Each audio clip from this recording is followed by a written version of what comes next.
Apa itu antropologi? Antropologi adalah ilmu tentang manusia. Antropologi berasal dari kata Yunani. Baca, anthropos, yang berarti manusia, atau orang, dan logos yang berarti wacana, dalam pengertian bernalar, berakal, atau secara etimologis antropologi berarti ilmu yang mempelajari manusia. Dalam melakukan kajian terhadap manusia, antropologi mengedepankan dua konsep penting yaitu holistik dan komparatif. Karena itu, kajian antropologi sangat memperhatikan aspek sejarah dan penjelasan menyeluruh untuk menggambarkan manusia melalui pengetahuan ilmu sosial, ilmu hayati, alam, dan juga humaniora. Antropologi bertujuan untuk lebih memahami dan mengapresiasi manusia sebagai entitas biologis Homo sapiens dan makhluk sosial dalam kerangka kerja yang interdisipliner dan komprehensif. Oleh karena itu, antropologi menggunakan teori evolusi biologi dalam memberikan arti dan fakta sejarah dalam menjelaskan perjalanan umat manusia di bumi sejak awal kemunculannya. Antropologi juga menggunakan kajian lintas budaya dalam menekankan dan menjelaskan perbedaan antara kelompok-kelompok manusia dalam perspektif material budaya, perilaku sosial, bahasa, dan pandangan hidup dengan orientasinya yang holistik. Antropologi dibagi menjadi 4 cabang ilmu yang saling berkaitan, yaitu antropologi biologi, antropologi sosial budaya, arkeologi, dan linguistik. Keempat cabang tersebut memiliki kajian-kajian konsentrasi tersendiri dalam kekhususan akademik dan penelitian ilmiah, dengan topik yang unik dan metode penelitian yang berbeda-beda. Antropologi lahir atau berawal dari ketertarikan orang-orang Eropa pada ciri-ciri fisik, adat istiadat, dan budaya etnis-etnis lain yang berbeda dari masyarakat yang dikenal di Eropa. Pada saat itu, kajian antropologi lebih memusatkan pada penduduk yang merupakan masyarakat tunggal, tunggal dalam arti kesatuan masyarakat yang tinggal di suatu kawasan geografis yang sama, memiliki ciri fisik dan bahasa yang digunakan serupa, serta cara hidup yang sama. Namun demikian dalam perkembangannya, ilmu antropologi kemudian tidak lagi hanya mempelajari kelompok manusia tunggal yang mendiami suatu wilayah geografis yang sama. Kajian-kajian antropologi mengenai isu-isu migrasi misalnya kemudian melahirkan penelitian-penelitian etnografis multisitus. Hal ini terjadi karena dalam perkembangannya, pergerakan manusia baik dalam satu kawasan regional tertentu hingga dalam cakupan global adalah fenomena yang semakin umum terjadi. Pengertian antropologi menurut para ahli Konrad Hilip Kotak antropologi adalah ilmu yang mempelajari keragaman manusia secara holistik meliputi aspek sosial budaya, biologis, kebahasaan dan lingkungannya dalam dimensi waktu lampau, saat ini, dan di masa yang akan datang. Kotak membagi antropologi dalam 4 subdisiplin, yaitu antropologi sosial budaya, arkeologi, antropologi biologi dan linguistik antropologi. David Hunter antropologi adalah ilmu yang lahir dari keingintahuan yang tidak terbatas tentang umat manusia. Cohen Jaraningrat antropologi adalah ilmu yang mempelajari umat manusia pada umumnya dengan mempelajari aneka warna, bentuk fisik masyarakat serta kebudayaan yang dihasilkan. William A. Haviland antropologi adalah studi tentang umat manusia, berusaha menyusun generalisasi yang bermanfaat tentang manusia dan perilakunya, serta untuk memperoleh pengertian yang lengkap tentang keanekaragaman manusia. Percabangan antropologi. Antropologi merupakan disiplin ilmu yang luas di mana humaniora, sosial, dan ilmu pengetahuan alam digabung dalam menjelaskan apa itu manusia dan artinya menjadi manusia. Antropologi dibangun berdasarkan pengetahuan dari ilmu alam, termasuk penemuan tentang asal-usul dan evolusi Homo sapiens, ciri-ciri fisik manusia, perilaku manusia, variasi di antara berbagai kelompok manusia, bagaimana masa lalu evolusi Homo sapiens telah memengaruhi organisasi dan budaya sosial. Serta dari ilmu-ilmu sosial, antropologi mempelajari organisasi hubungan manusia sosial dan budaya, sistem keturunan dan hubungan kekerabatan, spiritualitas dan religi, lembaga, konflik sosial, dan lain-lain. Antropologi awal berasal dari Yunani klasik, dan Persia yang mempelajari dan mencoba untuk memahami keragaman budaya yang dapat diamati. Pada saat ini, antropologi, akhir abad ke-20, telah menjadi sentral dalam pengembangan beberapa bidang interdisipliner baru seperti ilmu kognitif, studi globalisasi, genetik, dan berbagai penelitian etnis. Secara garis besar antropologi terdiri dari antropologi biologi, atau juga disebut antropologi fisik merupakan cabang ilmu antropologi yang mempelajari manusia dan primata bukan manusia, non-human primates, dalam arti biologis, evolusi, dan demografi. Antropologi biologi fisik memfokuskan pada faktor biologis dan sosial yang memengaruhi, atau yang menentukan, evolusi manusia dan primata lainnya, yang menghasilkan, mempertahankan, atau mengubah variasi genetik dan fisiologisnya. Pada saat ini antropologi biologi dibagi lagi menjadi beberapa cabang ilmu, di antaranya yaitu, paleoantropologi adalah ilmu yang mempelajari asal-usul manusia, dan evolusi manusia melalui bukti fosil-fosil. Somatologi adalah ilmu yang mempelajari keberagaman ras manusia dengan mengamati ciri-ciri fisik. Bioarkeologi adalah ilmu tentang kebudayaan manusia yang lampau dengan melalui analisis sisa-sisa tulang manusia yang biasa ditemukan dalam situs-situs arkeologi. Ekologi manusia adalah studi tentang perilaku adaptasi manusia pada lingkungannya, mengumpulkan makanan, reproduksi, ontogeni, dengan perspektif ekologis dan evolusi. Studi ekologi manusia juga disebut dengan studi adaptasi manusia, atau studi tentang respon adaptif manusia, perkembangan fisik, fisiologi, dan genetik, pada tekanan lingkungan dan variasinya. Paleopatologi adalah studi penyakit pada masa purba, kuno. Studi ini tidak hanya berfokus pada kondisi patogen yang diamati pada tulang atau sisa-sisa jaringan, misalnya pada mumi, tetapi juga pada gangguan gizi, variasi morfologi tulang, atau juga bukti-bukti stres pada fisik. Antropometri adalah ilmu yang mempelajari dan mengukur variasi fisik manusia. Antropometri pada awalnya digunakan sebagai alat analisis untuk mengidentifikasi sisa-sisa fosil kerangka manusia purba atau hominid dalam rangka memahami variasi fisik manusia. Pada saat ini, antropometri berperan penting dalam desain industri, desain pakaian, desain industrial ergonomis, dan arsitektur di mana data statistik tentang distribusi dimensi tubuh dalam populasi digunakan untuk mengoptimalkan produk yang akan digunakan konsumen. Osteologi osteometri adalah ilmu tentang tulang yang mempelajari struktur tulang, elemen-elemen pada kerangka, gigi, morfologi mikrotulang, fungsi, penyakit, patologi, DSB. Osteologi digunakan dalam menganalisis dan mengidentifikasi sisa-sisa tulang, baik kerangka utuh maupun yang telah menjadi serpihan, untuk menentukan jenis kelamin, umur, pertumbuhan dan perkembangannya, sebab kematian, dan lain sebagainya dalam konteks biokultural. Primatologi adalah ilmu tentang primata bukan manusia, non-human primates. Primatologi mengkaji perilaku, morfologi, dan genetik primata yang berpusat pada homologi dan analogi dalam mengambil kesimpulan kenapa dan bagaimana ciri-ciri manusia berkembang dalam primata. Antropologi forensik adalah ilmu terapan antropologi dalam ruang legal, hukum, biasanya menggunakan perspektif dan keahlian ekologi manusia, paleopatologi, dan osteologi dalam kasus-kasus kriminal luar biasa, FBI, CIA, dan militer, untuk menganalisis kondisi korban yang sudah tidak utuh, terbakar, rusak, terpotong-terpotong karena mutilasi, atau sudah tidak dikenali lagi, atau dalam tahap dekomposisi lanjut, sudah menjadi kerangka tulang. Antropologi molekuler adalah bidang ilmu yang mempelajari evolusi, migrasi, dan persebaran manusia di bumi melalui analisis molekuler.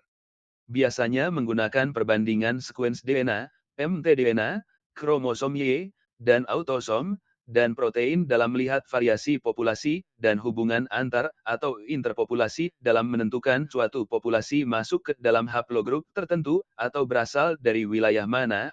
Geographical origin. Antropologi sosial budaya. Antropologi sosial merupakan studi yang mempelajari hubungan antara orang-orang dan kelompok. Sementara antropologi budaya merupakan studi komparasi bagaimana orang-orang memahami dunia di sekitar mereka dengan cara yang berbeda-beda. Antropologi sosial berkaitan erat dengan sosiologi dan sejarah yang bertujuan mencari pemahaman struktur sosial dari suatu kelompok sosial yang berbeda seperti subkultur, etnik, dan kelompok minoritas. Antropologi budaya lebih berhubungan dengan filsafat, literatur atau sastra, dan seni tentang bagaimana suatu kebudayaan memengaruhi pengalaman seseorang, diri sendiri, dan kelompok, memberikan kontribusi untuk pemahaman yang lebih lengkap terhadap pengetahuan, adat istiadat, dan pranata masyarakat. Dalam praktiknya tidak ada perbedaan yang sangat mencolok antara antropologi sosial dan antropologi budaya, dan bahkan sering saling tumpang tindih di antara keduanya. Prehistori adalah ilmu yang mempelajari sejarah penyebaran dan perkembangan semua kebudayaan manusia di bumi sebelum manusia mengenal tulisan. Etnolinguistik antropologi adalah ilmu yang mempelajari pelukisan tentang ciri dan tata bahasa dan beratus-ratus bahasa suku-suku bangsa yang ada di bumi. Etnologi adalah ilmu yang mempelajari asas kebudayaan manusia di dalam kehidupan masyarakat suku bangsa di seluruh dunia. Etnopsikologi adalah ilmu yang mempelajari kepribadian bangsa serta peranan individu pada bangsa dalam proses perubahan adat istiadat dan nilai universal dengan berpegang pada konsep psikologi antropologi psikologis filsafat antropologi dahulu dikenal sebagai filsafat psikologis yang dapat diartikan sebagai sebuah disiplin filsafat yang berkembang pada sekitar abad ke-18 dengan tujuan untuk membuktikan gagasan atau pemikiran tentang kapasitas konseptual pikiran, kehendak bebas, dan jiwa spiritual. Filsafat ini adalah perkembangan dari psikologi rasional yang dipelopori oleh Christian von Wolff. Psikologi rasional merupakan ilmu yang mempelajari tentang teori-teori metafisika atas pikiran dan jiwa, serta dapat mampu menjelaskan terkait psikologi empiris yang terbatas hanya pada jiwa yang dapat diamati atau observasi saja. Adapun beberapa ilmu alam yang mempengaruhi kajian psikologis tentang jiwa, tetapi menjauhkannya dari pertanyaan yang berkaitan dengan teori-teori metafisika. Banyak kritik yang muncul terhadap filsafat psikologi, salah satunya datang dari Kant, yang berpendapat bahwa kesadaran dari individu yang berpikir bukanlah sebagai kondisi realitas yang terjadi. Individu tidak dapat mencapai identitas dirinya hanya dengan melakukan proses berpikir saja, tetapi harus menggali dari diri sendiri lewat introspeksi. Sebagaimana dari teori-teori filsafat psikologi, kita juga harus mengamati sisi-sisi kemanusiaan, termasuk sejarah, karya-karya literatur, dan budaya bangsa lain. Kritik dan saran dari Kant inilah yang mengawali perubahan pendekatan dari filsafat psikologi atas jiwa menjadi filsafat antropologi psikologis yang cakupannya menjadi lebih luas. Metode yang digunakan dalam studi antropologi psikologis adalah menggunakan konsepsi psikologi bahwa watak atau karakter individu dibentuk dari pola AAS yang didapatkan dari orang tua, keluarga, dan lingkungannya. Sewaktu masih kecil, studi antropologi psikologis terkait fenomena psikologis dengan menggunakan istilah karakter tidak terlalu diminati oleh para peneliti, sementara yang paling sering muncul dalam penelitian adalah istilah kepribadian, atau dalam konsep generik disebut dengan kulture and personality. Kedua istilah tersebut masih mengarah kepada kondisi psikologis manusia, di mana karakter dapat disamakan dengan istilah kepribadian, dan dapat dikatakan bahwa karakter tergambar dari kepribadian individu. Dalam memahami fenomena karakter dalam suatu masyarakat, individu harus melihat dari sudut pandang antropologi psikologis. Proses membentuk dan mengembangkan karakter suatu masyarakat berfokus pada perkembangan dan kondisi psikologis dari manusia yang hidup dalam masyarakat tersebut, serta pengalaman individu dan lingkungan sosial menjadi sebuah rangkaian proses yang berkontribusi kepada pembentukan karakter itu sendiri.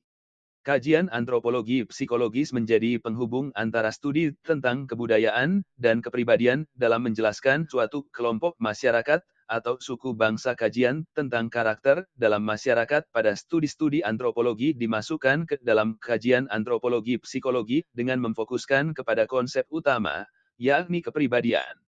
Terbentuknya karakter masyarakat berada dalam konteks kebudayaan suatu masyarakat dapat membentuk pula kepribadian, tetapi sangat bergantung kepada proses pembelajaran dalam perilaku individu, learned behaviors, yang mendukung kebudayaan tersebut. Faktor yang mempengaruhi pandangan antropologi dari sudut pandang antropologi psikologis adalah individu dapat memilih kebudayaan sendiri saat dimensi psikologisnya sesuai dengan kebudayaan tersebut mengenai pendekatan sistem dalam antropologi psikologis, yaitu perilaku individu sebagai masalah sosial yang bersumber dari sistem sosial. Individu dapat menjadi atau berperilaku buruk jelek apabila masuk ke dalam lingkungan masyarakat yang buruk pula.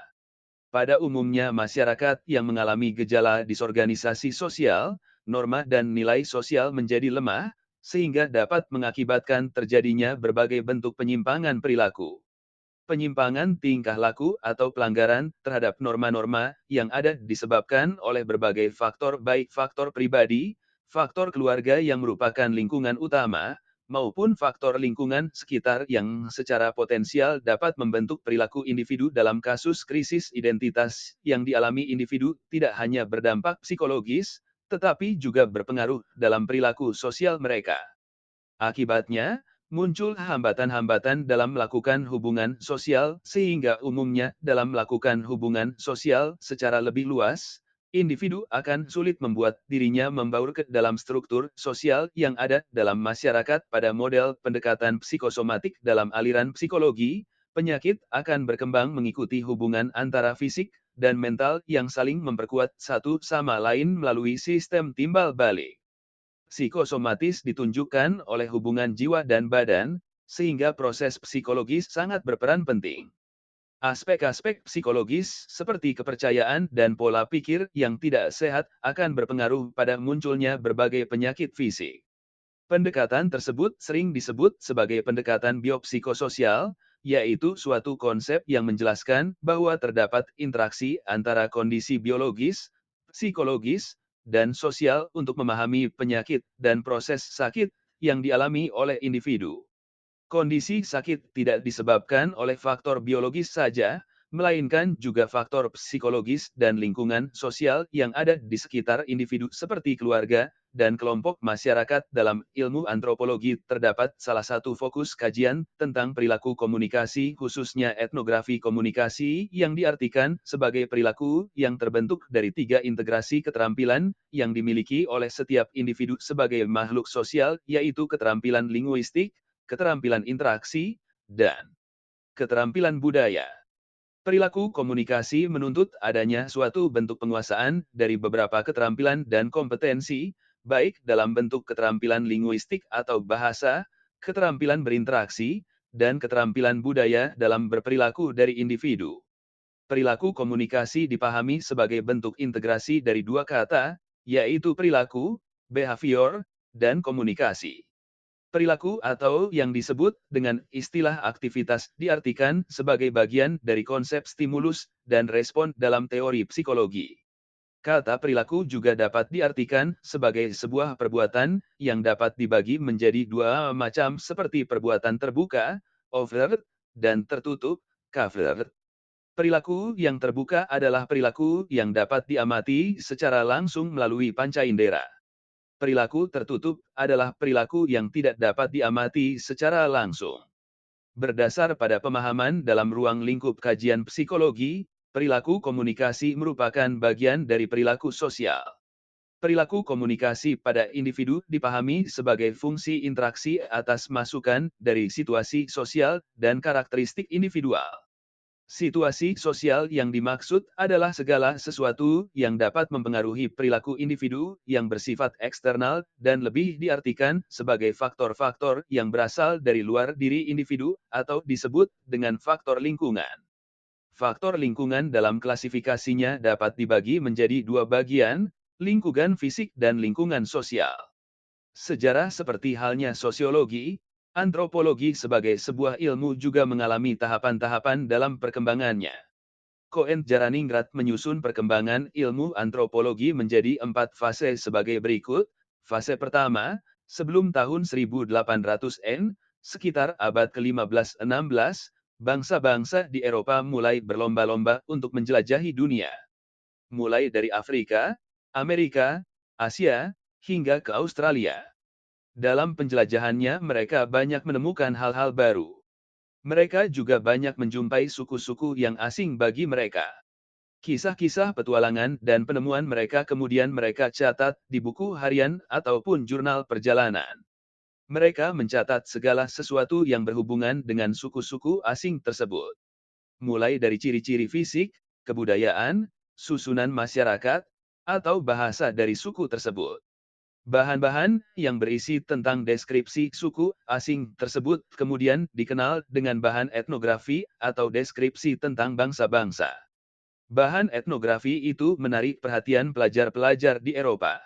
Kemudian, pada permulaan abad ke-19 perhatian bangsa Eropa terhadap bahan-bahan etnografi suku luar Eropa dari sudut pandang ilmiah menjadi sangat besar, sehingga timbul usaha-usaha untuk mengintegrasikan seluruh himpunan bahan etnografi tersebut. Oleh sebab itu juga, pada fase pertama ini ilmu antropologi sangat identik dengan ilmu etnografi. Fase kedua, tahun 1800-an, pada fase ini, bahan-bahan etnografi tersebut telah disusun menjadi karangan-karangan berdasarkan cara berpikir evolusi masyarakat pada saat itu. Masyarakat dan kebudayaan berevolusi secara perlahan-lahan dan dalam jangka waktu yang lama. Mereka menganggap bangsa-bangsa selain Eropa sebagai bangsa-bangsa primitif yang tertinggal, dan menganggap Eropa sebagai bangsa yang tinggi kebudayaannya pada fase ini. Antropologi bertujuan akademis dan mulai berkembang sebagai studi kontemporer mengenai ras manusia, anatomi manusia, sejarah pemukiman manusia, klasifikasi bahasa serta perbandingan antara masyarakat primitif dan kuno.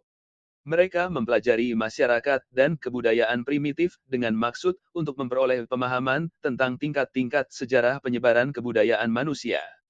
Fase ketiga, awal abad ke-20, pada fase ini, negara-negara di Eropa berlomba-lomba membangun koloni di benua lain seperti Asia, Amerika, Australia, dan Afrika.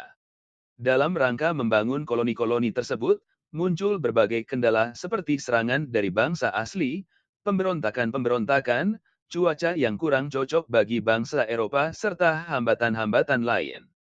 Dalam menghadapinya, pemerintahan kolonial negara Eropa berusaha mencari-cari kelemahan suku asli untuk kemudian menaklukkannya. Untuk itulah mereka mulai mempelajari bahan-bahan etnografi tentang suku-suku bangsa di luar Eropa, mempelajari kebudayaan dan kebiasaannya, untuk kepentingan pemerintah kolonial. Fase keempat, setelah tahun 1930-an, pada fase ini, antropologi berkembang secara pesat. Kebudayaan-kebudayaan suku bangsa asli yang dijajah bangsa Eropa, mulai hilang akibat terpengaruh kebudayaan bangsa Eropa.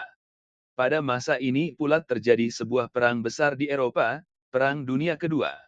Perang ini membawa banyak perubahan dalam kehidupan manusia, dan membawa sebagian besar negara-negara di dunia kepada kehancuran total. Kehancuran itu menghasilkan kemiskinan, kesenjangan sosial, dan kesengsaraan yang tak berujung. Namun pada saat itu juga, muncul semangat nasionalisme bangsa-bangsa yang dijajah Eropa untuk keluar dari belenggu penjajahan. Sebagian dari bangsa-bangsa tersebut berhasil mereka. Namun banyak masyarakatnya yang masih memendam dendam terhadap bangsa Eropa yang telah menjajah mereka selama bertahun-tahun. Proses-proses perubahan tersebut menyebabkan perhatian ilmu antropologi tidak lagi ditujukan kepada penduduk pedesaan di luar Eropa, tetapi juga kepada suku bangsa di daerah pedalaman Eropa seperti suku bangsa Soami, Flam, dan Lap. Di Indonesia sebelum Perang Dunia Kedua, studi antropologi di Indonesia banyak dilakukan oleh para cendekiawan Belanda di universitas-universitas atau institusi lain. Beberapa karya yang dihasilkan adalah penelitian hukum adat oleh C. van Vollenhoven dan J. Prince, serta pengembangan materi antropologi Indonesia oleh R. Kennedy, G. J. Hell, A. G. Gerbrands, P. D. Jocelyn de Jong, dan Coen Jaraningrat. Setelah kemerdekaan Indonesia, para antropolog Belanda tidak lagi melanjutkan studinya di Indonesia. Posisi mereka banyak digantikan oleh antropolog dari Amerika Serikat. Hal ini umum mengingat tingginya ketertarikan cendekiawan mereka pada Asia Tenggara pasca perang. Terdapat setidaknya 3 institusi penting di Amerika Serikat yang menjadi pusat penelitian antropologi Indonesia, yaitu Universitas Cornell, Institut Teknologi Massachusetts, dan Universitas Yale. Universitas Indonesia pertama kali membuka antropologi sebagai mata kuliah tambahan di Fakultas Hukum dan di Fakultas Sastra pada awal 1950-an. Semua pengajarnya berkebangsaan Belanda. Pada saat itu, terdapat 2 pandangan di antara para akademisi. Yang pertama lebih menyukai sosiologi, sementara yang lain lebih menyukai antropologi. Akademisi yang lebih menyukai sosiologi berpendapat bahwa antropologi tidak sesuai untuk negara berkembang dan didasarkan pada kepentingan kolonial. Yang menyukai antropologi menganggap antropologi penting dalam mengamati keragaman kelompok etnik di Indonesia. Pada tahun 1956, 2 orang Indonesia yang menimba ilmu antropologi di Belanda dan Amerika Serikat merencanakan pendirian program studi antropologi di Fakultas Sastra Universitas Indonesia. Mulai tahun ajaran 1983-84, Prodi Antropologi dipindahkan ke Fakultas Ilmu Sosial pada tahun 1962, berdiri Prodi Antropologi di Universitas Gadjah Mada dan di Universitas Cendrawasih. Menyusul pendirian prodi baru pada tahun 1964 di Universitas Samratulangi dan tahun 1969 di Universitas Udayana. Lihat pula kanibalisme, sosiologi kebudayaan, akulturasi, integrasi suku-suku di Indonesia, daftar antropolog Indonesia, antropologi biologis, antropologi budaya, antropologi psikologis, antropologi linguistik, psikologi sosial, diskriminasi sosial, dan budaya bacaan lebih lanjut, kamus, dan ensiklopedia catatan lapangan, dan memoir, sejarah buku teks, dan karya teoretis utama daftar pustaka Effendi, N. 2016. Pemahaman dan pembentukan karakter masyarakat, realitas dan pandangan antropologi. Tingkat 11, 2-175-185. ISSN 141074481. Fitriani, A. Royce, AM, 2014. Studi kasus kecenderungan psikosomatis dan kaitannya dengan sistem budaya. Proyeksi, Jurnal Psikologi. 9, 2-3848. ISSN 1907-8455. Pemeliharaan CS1, banyak nama, Authors List, Link, Jafar, S. 2010. Citra manusia dari filsafat psikologi ke filsafat antropologi. Simpatik, Jurnal Ilmiah Psikologi. 3, 2-1962204-10-15575 PSYV 3I 22188. Leni, N. 2017. Kenakalan remaja dalam perspektif antropologi. Konseli, Jurnal Bimbingan dan Konseling, e-Jurnal. 4, 1-2334. ISSN 2355-8539. Sriyanto, S. Fauzie, A. 2017. Penggunaan kata, jancuk, sebagai ekspresi budaya dalam perilaku komunikasi arek di kampung kota Surabaya. Jurnal Psikologi Teori dan Terapan. 7, 2-1881022-10-2674-0 JPTTV 7N2P88-102. Pemeliharaan CS1, banyak nama, Authors List, Link, Suharyanto, A. 2015. Waria dalam kajian antropologi tubuh. Anthropos, Jurnal Antropologi Sosial dan Budaya, Journal of Social and Cultural Anthropology. 1, 1-94101-10-24-114 Andro V1 I16240. Baiduri, R. 2020. Teori-teori antropologi, kebudayaan. Yayasan Kita Menulis. HLM. 1298. ISBN 9786237645221. Wiranata, IGAB, 2011. Antropologi Budaya. PT Citra Aditya Bakti. HLM. 1182. ISBN 9789794148730. Syam, N. 2007. Mazhab-Mazhab Antropologi. Yogyakarta, Elkis Yogyakarta. HLM. 1230. ISBN 97997855359. Pranala Luar Mapping Transdisciplinarity in Human Sciences PDF Fundamental Theory of Anthropology PPT